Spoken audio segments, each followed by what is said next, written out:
Hey fitness friends, this week we're going to start a series of looking at the foundational movements that our bodies can do. One of the most important, in my opinion, is the squat.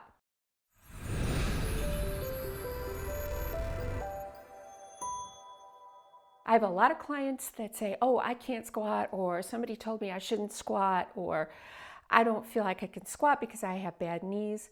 But honestly, squatting is something that our body does naturally. If you sit in a chair, if you sit in a car, if you go to the bathroom, all of those movements are squat-based. So let's take a look at how we can improve the way our body squats. First of all, we're going to look at proper form. And by that, I mean when you squat, your feet should be about shoulder distance apart. So a little wider than hip distance. A lot of people are more comfortable turning their toes out slightly. That's fine. It's all on how your lower body is built, but please don't go into plie because that's hard on the knees. So either straight ahead or slightly out. Then the first thing we're going to do is activate our core, i.e. suck in your tummy, and then hinge from the hip. We're going to hinge back and then down. Where a lot of people make a mistake is they go forward with their knees. That's not what we're doing. We're keeping a straight line right up through here. We're hinging back with our hips and then down. If you're not used to squatting or you're not comfortable or stable, I recommend you start with what I call a touch and go with a chair. So we're going to get a nice sturdy chair, one that's not going to roll away, and not your comfy living room chair either. It should be a hard chair. We're going to get our feet in the same position. Squat position, that's always my cue to you. Squat position, feet shoulder distance apart, hips hinged back. For a touch and go, I like to have people start on the chair. That way you know you're in the right place and you're not going to miss it. So we're going to start here, up, and then touch and go. Notice I'm hinging back first.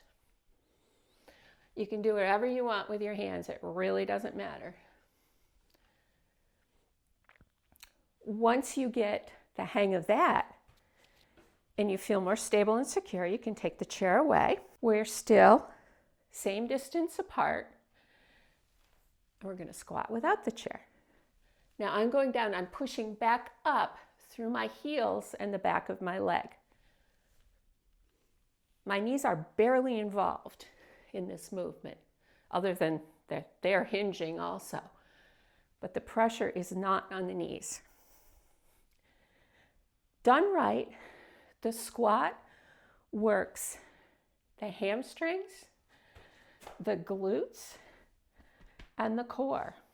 And to some degree, every other muscle in your body too, which is why it's called a foundational movement. If you want to ramp it up a little bit, you got all that going good, and you feel like you want to amp it up, we're going to grab a dumbbell. Any type will work. We're going to hold it here, chest high, get our feet in squat position, hinging those hips back and down. Add a little more spice to it. You can go down, 2, 3, 4, 5, and up. And there you have the beginnings of any type of exercise program. Anything you do should involve some type of squat because you want to keep that movement strong in your body. As we get older, it's really important for longevity, for balance, for core strengthening, pretty much everything. So get out there and practice those squats. Now that you have the basics of the squat down, I'm going to show you a workout that you can put together. You can do pretty much anywhere that you like, and it improves the ability to squat with all those muscles that we just talked about. So you're going to start. Remember, squat position, hips hinged back. We're going to do 5 quarter squats. That means we're just going to warm up gently.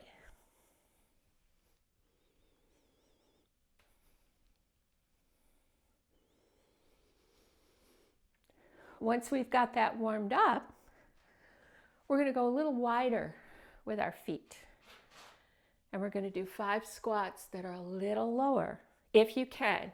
If you can't, stick with the quarter squats.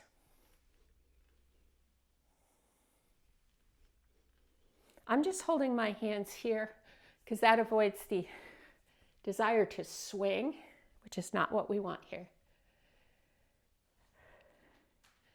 Now we're going to come in a little narrower, and we're just going to do a hinge. Hinging back, following down with your hands to your knees.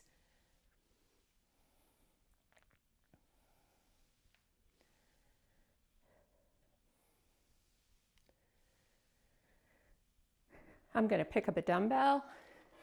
If you're just starting out, you may not be ready for this yet. And I'm going to do 8 goblet squats.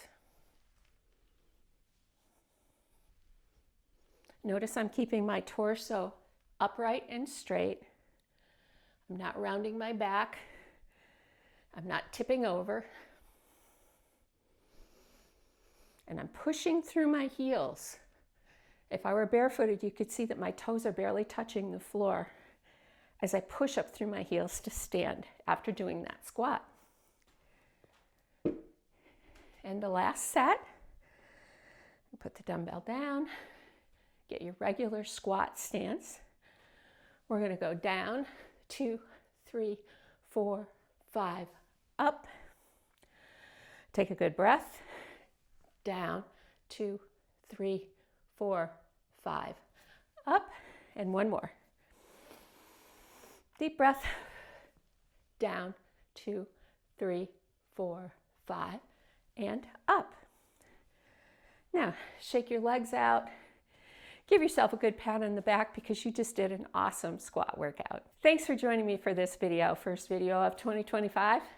We're going to be looking a lot more this month at some of the foundational movements that should be the basis for all of your workouts, because they're the movements that our body needs to do the everyday tasks that we all have to do all the time. So stay tuned for that. Be sure to subscribe to my channel and hit that notification bell. That way you'll get notified when I upload a new video just for you. And don't forget those comments, folks. I want to hear from you. Tell me what you think, what you like. If there's something you want to see me do, I would be happy to answer that. Subscribe, leave me comments, hit the notification bell, and most importantly, see you next time online.